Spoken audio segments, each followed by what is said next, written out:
வணக்கம் நேயர்களே. பன்னிசை வித்தகர்கள் விறுவிறுவென்று பயணித்து இன்றைக்கு மிக பக்கத்திலே வந்திருக்கிறது. பாரதியை கொண்டாடியவர்களில் பாரதிதாசனை விட சிறப்பாக இன்னொருவர் கொண்டாடி இருக்க முடியாது. அந்த பாரதிதாசனை இன்று நாம் தரிசிக்க இருக்கிறோம். இலகு பாரதி புலவம் தோன்றினான் ஆரம்பிக்கிறார்.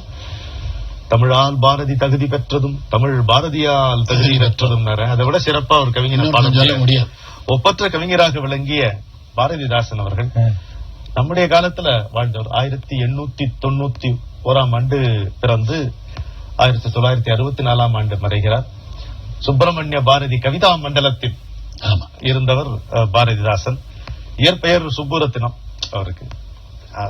பாரதிக்கு தாசன் அவரே கவிதா மண்டலம் ஒரு பத்திரிகை நடத்தினார். அது பிறகு தமிழாசிரியராக அவர் நிறைவில பாண்டிச்சேரியில எல்லாம் இருந்தார். புரட்சி கவிஞர் பாவேந்தர் என்று பரவலாக அறியப்படுகின்ற பாரதிதாசன் குயில் அப்படின்னு கவிதை வடிவில் ஒரு திங்கள் இதழையும் நடத்தினார். எத்தனையோ கவிதைகள், அதுல இவர் பாடல்களாகவே இசை பாடல்களாகவே நிறைய எழுதியிருக்கிறார். தமிழுக்கும் அமுதென்று பெயர் என்ற அந்த பாடல் யாராலும் மறக்கவே முடியாது. சொல்லுங்க. நிறைய நாடகம் போட்டவர், தானே பாத்திரம் ஏற்று நடித்து பாடினவர். பாடாம அப்ப நடிக்க முடியாது மேடையில. ஆமா, பாடாம நடிக்க முடியாது. பிற்காலத்துலதான் அவருக்கு குரல் கெட்டு போச்சு, கரகரப்பு உண்டாயிட்டு. முதல்ல மிக நன்றாக இருக்குமா. பாரதியார் மேடையில் இருக்கும் பொழுது பாரதியார் பாடல்களை இவர்தான் பாரதியார் என்று தெரியாமல் பாடினார். அதான் முதல் சந்திப்பு.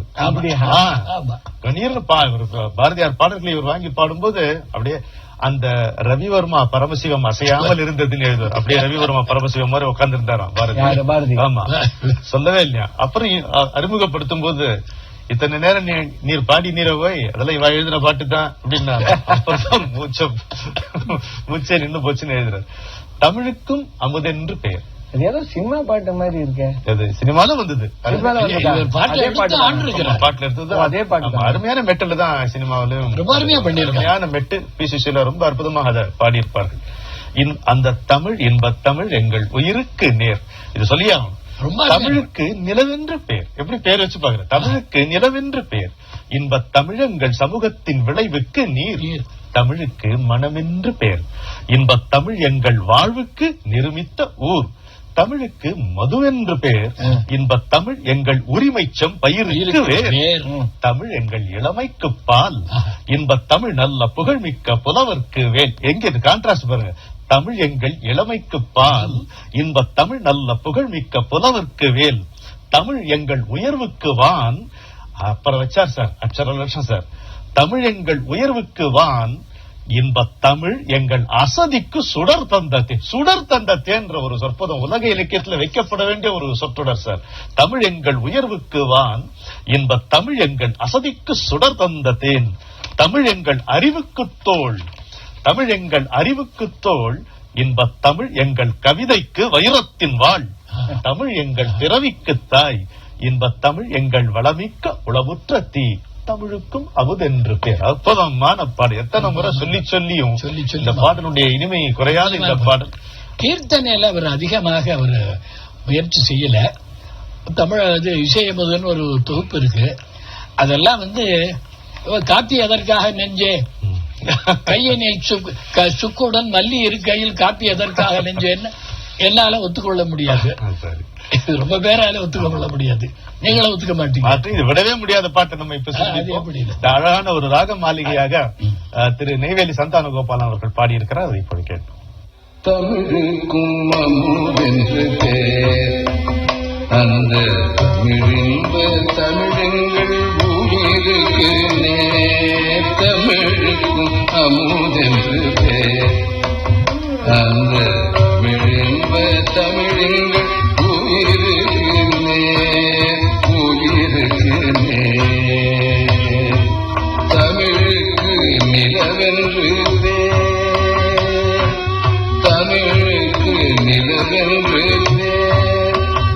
இன்பத் தமிழ்கள் சமூகத்தின் விளைவுக்கு நீர். தமிழுக்கு நிலவென்று பேர். இன்பத் தமிழ்கள் சமூகத்தின் விளைவுக்கு நீர். தமிழுக்கு மணமென்று பேர், தமிழுக்கு மணமென்று பேர். இன்பத் தமிழங்கள் வாழ்வுக்கு நிரூபித்த ஊர். தமிழுக்கு மனமென்று பேர். இன்பத் தமிழங்கள் வாழ்வுக்கு நிரூபித்த ஊர்.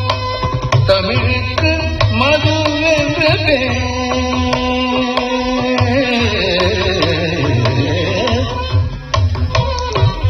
தமிழுக்கு மதுவென்று பேர். இன்பத் தமிழர்கள் உரிமை செம்பதிருக்கு. தமிழுக்கு இன்பத் தமிழர்கள் உரிமை செம்பதிருக்கு. தமிழுக்கும் அமுதென்று பேர். அந்த விழிம்ப தமிழங்கள் உயிருக்கு நேர். தமிழுக்கும் அமுதென்று பேர்.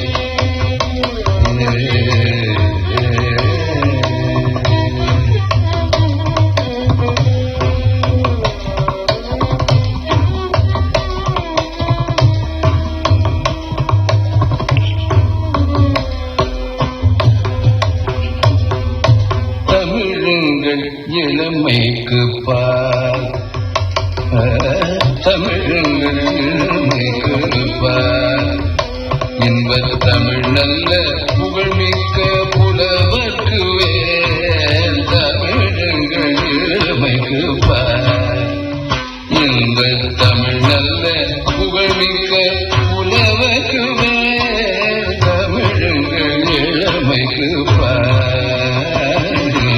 தமிழ் நல்ல புகழ்மிக்க புலவர்க்கு வேல். தமிழங்கள் உயர்வுக்கு வா. தமிழங்கள் உயர்வுக்கு வா. தமிழங்கள் உயர்வுக்கு வா. இன்ப தமிழங்கள் அசதிக்கு சுடர் தந்ததே, சுடர் தந்ததே, சுடர் தந்ததே. தமிழங்கள் தமிழுக்கும் அமுதென்று பேர். அந்த தமிழென்ப தமிழங்கள் உயிருக்கு நேர். தமிழுக்கு அமுதென்று பேர்.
குளமுற்றது தமிழுக்கு அமுதென்று பேர். தமிழுக்கு அமுதென்று பேர். அந்த தமிழ் தமிழுங்கள் உயிருக்கு நேர். தமிழுங்கள் தமிழுக்கு அமுதென்று பேர். தமிழுக்கு அமுதென்று பேர். அந்த தமிழுங்கள் உயிருக்கு நேர். தமிழுக்கு அமுதென்று பேர். அமுதென்று பேர். அமுதென்று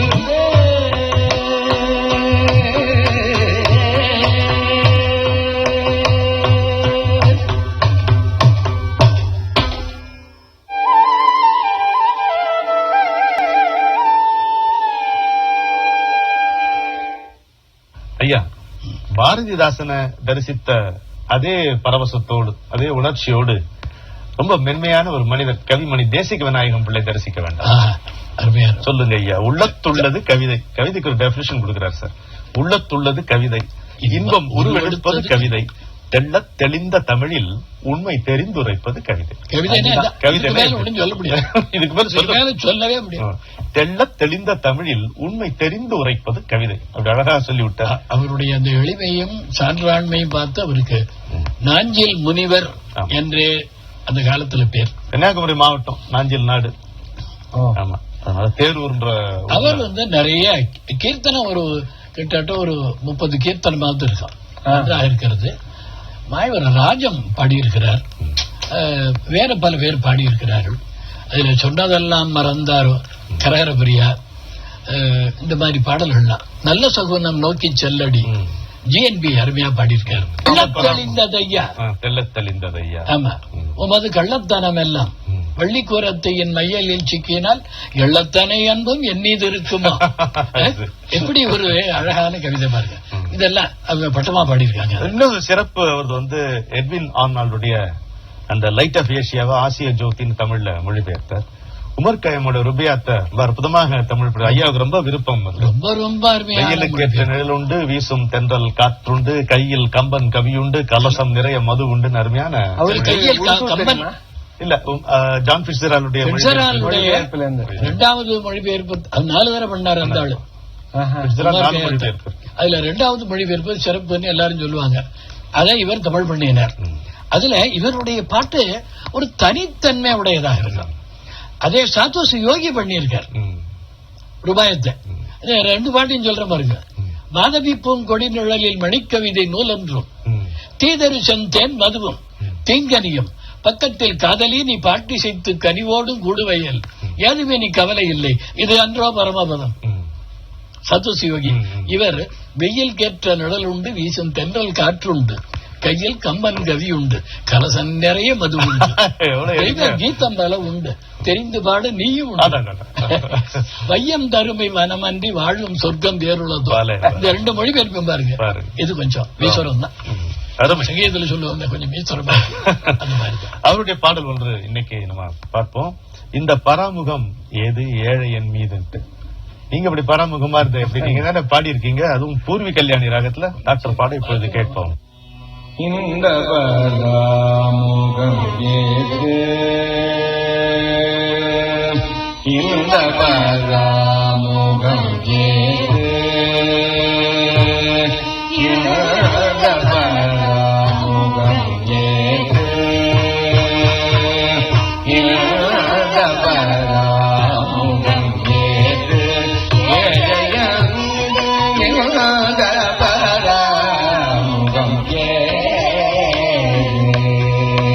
இந்த பராமுகம் ஏது. Yeah.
தேசிக விநாயகம் பிள்ளை அவர்களை பார்த்தோம்.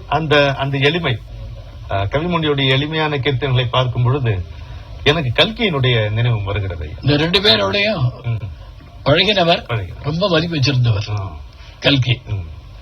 பொன்னியின் செல்வன் தாராளமா சொல்லலாம், ஏன்னா காவேரி ஆத்தங்கரையில பிறந்தவர் தான் அவரு. அவ்வளவு பெருமை வேண்டாம் முகத்துல, அதுக்கு முகத்துல அவ்வளவு பெருமை வேண்டாம். அது கடந்த ஞானியரும் கிடப்புறோம் மக்கள் மேல் காதல் சொன்னா, பிறந்த ஊர் மேல பற்று விட்டவன மனுஷன்னே பாருங்க, நாங்க ஒத்துக்கிறது. அப்பனா உங்களை மனுஷன் சொல்ல முடியாது, மாமனிதன் தான் சொல்லலாம். அவ்வளவு பெருமை அவங்களுக்கு, பிறந்த ஊர் பெருமை. சொல்லுங்க.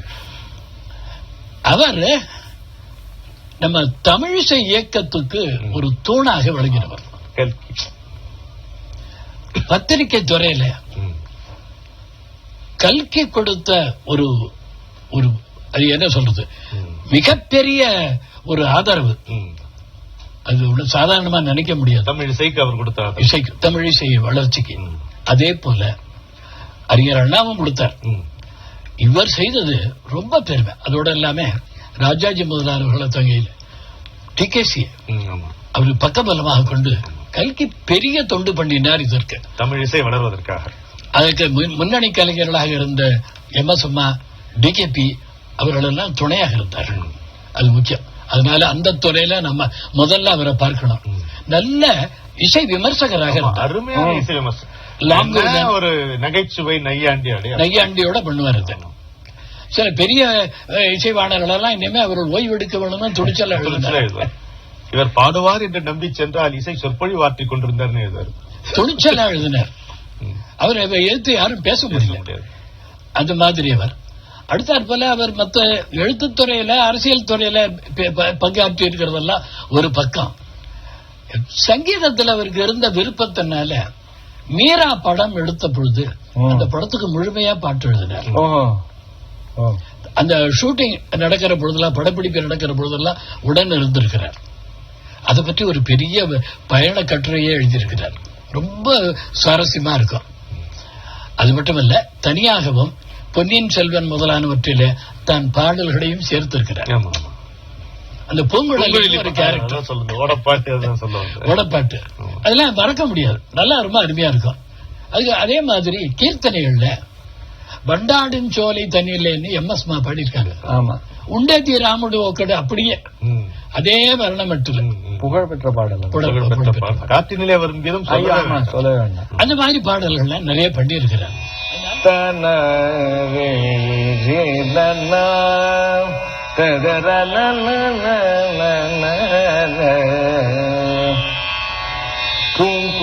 கூவும் பூஞ்சோலையை ஒரு நாள், பூங்குயில் கூவும் பூஞ்சோலையை ஒரு நாள், பூங்குயில் கூவும் பூஞ்சோலையை ஒரு நாள், மாமையை மீது மாயமாய் வந்தான், மாமையை மீது மாயமாய் வந்தான்.